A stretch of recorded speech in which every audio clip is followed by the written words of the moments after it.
Sudan की जंग में क्या पाक फौज की एंट्री होने जा रही है। एक गैर मामूली मुआहदा हुआ है। तुर्की, ईरान और पाकिस्तान आपको एक पेज पर नजर आ रहे हैं। इन तमाम चीजों के बारे आज के इस व्लॉग में बात करेंगे। अस्सलाम वालेकुम। आज तारीख है 5 नवंबर 2025 और मैं हूं रजा अब्बास। आपसे दरख्वास्त की वीडियो को लाइक और चैनल को सब्सक्राइब जरूर कीजिएगा। सूडान नाम तो आपने सुना ही होगा। अरब लीग और OIC का मेंबर ममालिक है और जाहिर है यहाँ पर बसने वाले जो ज्यादातर लोग हैं उनका जो मजहब है, अगर उसकी हम बात करें तो मुसलमान मुल्क ही है।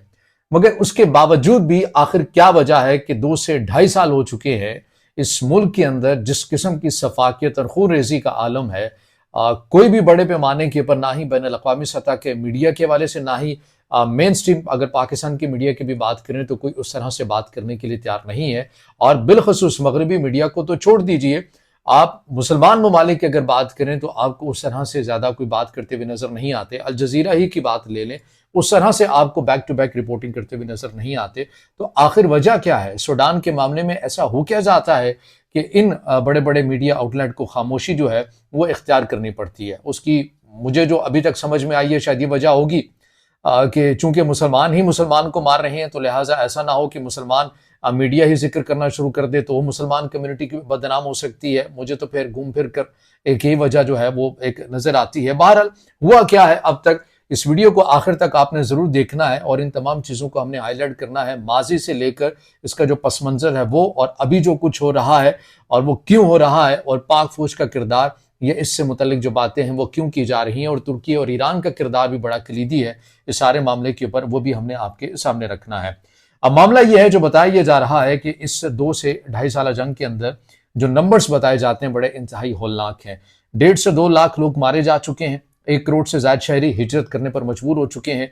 लाखों लोग भूख और बीमारियों से मर रहे हैं, जो डाटा हमारे सामने है। अब इसके अंदर तसादुम कब शुरू हुआ और क्यों शुरू हुआ और किसके माबैन शुरू हुआ, ये बड़ा इंटरेस्टिंग सवाल है। अप्रैल 2023 के अंदर जब आप इसके ताने बाने देखते हैं तो आपको मालूम हो जाता है कि वहां से ये ज्यादा पीक पकड़ा, लेकिन 2019 से इसका आगाज हो चुका था। कैसे? वो ऐसे कि उमर अल बशीर, इसकी आमरीत को खत्म किया गया था। असल में ये सूडान के सदर थे और इन्हें लाई भी सूडान की आर्मी ही थी, और उसके बाद जब इन्हें हटाया गया और फिर उसके बाद वक्ती तौर के ऊपर ये बातें की गई कि क्यों ना अब सूडान के अंदर एक जमहूरियत को ले आया जाए और जो ताकत है वो निचली सतह के ऊपर आवाम को मुंतकिल कर दी जाए। लेकिन ये बातें कुछ सूडान की आर्मी को ज्यादा अच्छी नहीं लगी और उसके बाद देखा कि लोगों को इस जमहूरियत वाले बयानी से पीछे हटाने के लिए ताकत के बलबूते पे ही सही, तो लोगों को एंगेज करने के लिए ताकत का इस्तेमाल किया गया। और फिर इसके अंदर जो जैसा कि मैंने कहा कि ये जो जंग अभी सूडान के अंदर चल रही है, ये 2 साबिक इत्तेहादी थे जिनके माबैन जंग चल रही है।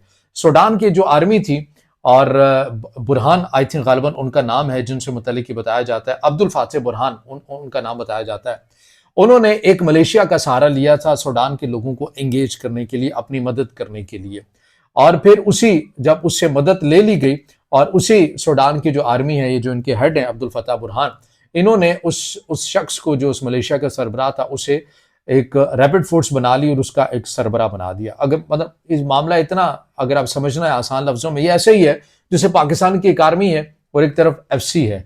FC और पाकिस्तान की आर्मी लड़ना शुरू कर दे और दोनों कहें कि हमें ताकत चाहिए, दोनों कहें कि हम दोनों में से कोई एक सरबराह होगा। ये बिल्कुल वैसा ही मामला सूडान के अंदर हुआ कि जो रैपिड फोर्स एक बनाई गई थी जो असिस्ट करेगी सूडान की आर्मी को, उसके और सूडान की आर्मी के माबैन एक जंग छिड़ गई।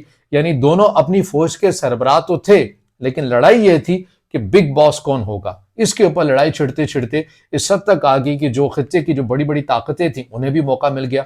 जाहिर सूडान जैसे मुल्क के अंदर जब खाना जंगी इतने बड़े पैमाने के ऊपर हो जाएगी, और सूडान वो मुल्क है जिसका जिक्र हम पहले भी कर चुके हैं कि 60% इसकी जरी जमीन है और मजीद इससे फायदा भी लिया जा सकता है, यानी मजीद भी इसका जो जरी फैक्टर है उसको बढ़ाया जा सकता है। इतनी जरखेज ये जमीन यहाँ पर है। और फिर इसके साथ साथ सोना बहुत बड़ी तादाद के अंदर इस मुल्क के अंदर जो है वो मौजूद है। तो खित्ते के ममालिक एक्टिव होते हैं, अपने अपने ग्रुप का इंतखाब करते हैं, उनकी सपोर्ट के अंदर आगे निकलते हैं। और मकसद क्या होता है? मकसद ये होता है कि हमने किस तरह से इस मुल्क के वसाइल और इस मुल्क के अंदर अपने असर और रसूख को बढ़ाना है। अब सबसे पहले जो हमने बात करनी है वो हमने बात करनी है RSF की। इससे मुतल्लिक ये बताया जाता है कि RSF की पुष्टपनाही कौन कर रहा है। 2 नाम मिलते हैं लेकिन एक नाम का ज्यादा जिक्र किया जाता है। दो नाम ये हैं कि यूएई का और इसराइल का कहीं ना कहीं जिक्र किया जाता है कि वो आरएसएफ की सपोर्ट करते हैं, लेकिन ज्यादातर यूएई का आपको जिक्र ज्यादा मिलता है। ये मैं खुद से नहीं कह रहा, बल्कि खुद अगर आप द गार्डियन देखें, द गार्डियन ने हाल ही में एक खबर छापी और उसके अंदर उन्होंने कहा कि हमारे मुशाहिदे के अंदर आया, जाहिर है जब भी कोई मुल्क दूसरे मुल्क को एक असलाह देता है तो उसका एक कोड होता है, उससे आप ट्रेस कर सकते हैं कि ये कहां पर इस्तेमाल हो रहा है और क्या हो रहा है। अच्छा, द गार्डियन बरतानिया का ही अखबार है, इसने एक खबर शाया की कि बरतानिया ने जो असलहा यूएई को दिया था, वो तो कुछ चीजें बता रही हैं वो तो आरएसएफ के हाथ में, यानी जो सूडान के अंदर अल्फाशिर शहर के अंदर जो कत्ल गारत जो सफाकित कर रहे हैं ये उनके हाथ में। बरतानिया का असला कैसे आ गया? बरतानिया ने तो यूएई को बेचा था, ये सूडान में कैसे पहुंच गया? फिर मामला यहां तक नहीं है। इसी खबर के मुताबिक गालिबन चीन ने जो ड्रोन्स या चीन से ड्रोन जो यूएई ने लिए थे वो भी आरएसएफ के पास है और वो भी सूडान के अंदर आपको उनका इस्तेमाल होता हुआ नजर आ रहा है। तो ये गेम आपको नजर आती है कि इसलिए यूएई का जो किरदार है वो आपको ज्यादा कलीदी नजर आता है आरएसएफ की पोशपनाही करने के वाले से। और फिर मामला हुकूमती सतह के ऊपर भी नहीं है, बल्कि आप इन दिनों में यूएई के जो मीडिया इन्फ्लुएंसर्स हैं आप उनका भी देखें, उनके भी व्लॉग्स अगर आप जाकर देखें तो वो अबू लुलू की बहुत तारीफें करते हुए नजर आते हैं। अब ये अबू लुलू कौन है? बहुत से लोग अगर सूडान के कॉन्फ्लिक्ट को देखते हुए आ रहे हैं तो उनके लिए तो ये नाम जो है वो आशना ही रखता है, लेकिन जो नहीं जानते हम उनके लिए बयान कर देते हैं। ये बेसिकली बताया जाता है कि आरएसएफ का एक जेली एक कमांडर है और इसने अल्फाशिर शहर सूडान का दारफूर का दारफूर जो शहर उसी का एक इलाका कह लें या शहर कह लें अल्फाशिर, यहां पर जो अभी हाल ही में आरएसएफ ने अपना कंट्रोल संभाला है, इसके अंदर इस शहर के अंदर जिस तरह से सैटेलाइट इमेजेस तस्वीर जारी की गई हैं और उसमें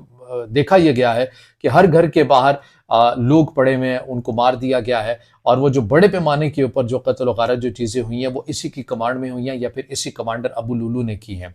और इससे जब ज्यादा प्रेशर आया फिर इसे आरएसएफ ने एक फॉर्मेलिटी के लिए 24 घंटे के लिए गिरफ्तार भी किया और फिर इसको छोड़ भी दिया गया। तो जो यूएई के इन्फ्लुएंसर्स की मैं बात कर रहा हूं, उनके व्लॉगर्स की बात कर रहा हूं, वो इसकी तारीफें करते हुए नजर आते हैं कि सूडान के लोगों तैयार हो जाओ, कमांडर अबू लुलू अब आता ही होगा। तो इस किस्म की आपको प्रमोशन जो है आरएसएफ की यूएई के जो व्लॉगर्स हैं वो आपको करते हुए नजर आ रहे हैं। एक ऐसे शख्स की जिसने रेड क्रिसेंट या रेड क्रॉस के जो इंसानी फलाह बहबूद के लिए जो इदारे बने थे, जो सूडान के अंदर मौजूद थे इदारे, तंजीमी फलाही इदारे जो लोगों को खाना प्रोवाइड कर रहे थे, हत्ता कि ये खबरें भी सामने आ रही हैं कि मुमकिन तौर के पर उनके स्टाफ को भी निशाना बनाया गया। तो इस किस्म का जो जुल्म है वो अल्फाशिर के अंदर हुआ है। अब जो मामला है आरएसएफ का कौन सपोर्ट कर रहा है, क्या कर रहा है, ये तो मैंने आपके सामने रख दिया।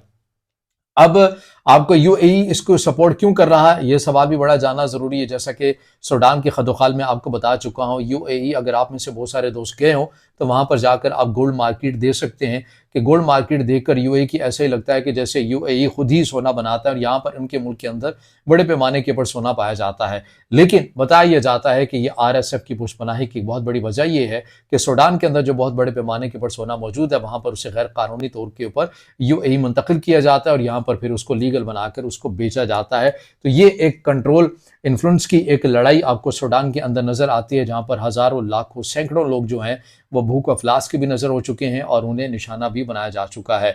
अब आ जाइए इस खबर के ऊपर कि एसएएफ जो सूडान की आर्मी है उसे कौन सपोर्ट कर रहा है।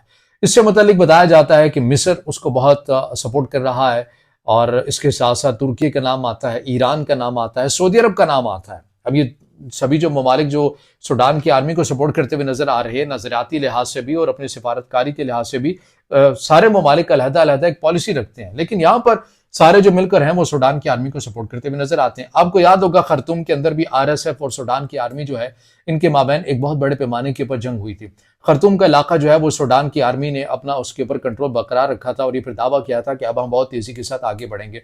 उस खर्तूम जंग के अंदर बताया यह जाता है कि तुर्की और ईरान के जो ड्रोन्स हैं उन्होंने इंतहाई कलीदी किरदार अदा किया था। बेराख्तर ड्रोन का जिक्र किया जाता है और ईरानी ड्रोन्स का जिक्र किया जाता है कि उन्होंने इस जंग के अंदर यकसर ही जो एक तवाजुन था ताकत का उसको तब्दील करके रख दिया था।